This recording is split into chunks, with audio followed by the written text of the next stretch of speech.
Ensimmäinen. Tärkeää tietoa, tärkeää tekstiä toinen.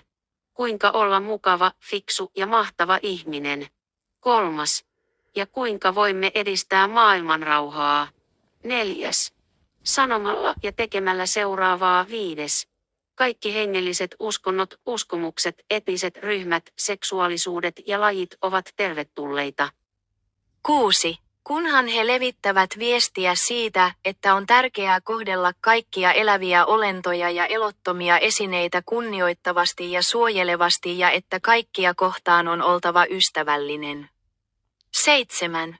Tärkeintä on auttaa ensin näitä 9 ryhmää, lapsia, eläimiä, vanhuksia, mielenterveys- tai emotionaalisista sairauksista kärsiviä, manipuloinnin tai aivopesun uhreja, kehitysvammaisia ja fyysisiä vammoja omaavia.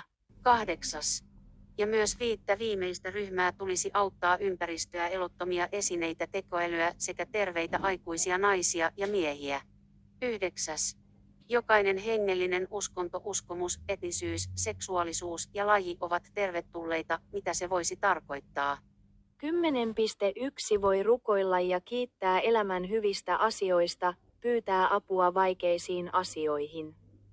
Tai rukoilla hyvän elämän puolesta täällä tai tuonpuoleisessa. 10.2 Ehkä jollakulla on useita jumalia tai yksi jumala, profeettoja, enkeleitä, muita eläviä olentoja tai elottomia esineitä, kuten kirjoja, kirjoituksia ja muita asioita, jotka levittävät sanomaa.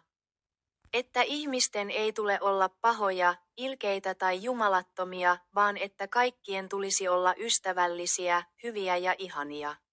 11. Tällä tavoin jokainen voi uskoa ja tehdä mitä haluaa, koska kaikki ovat ystävällisiä toisilleen näistä eroista huolimatta.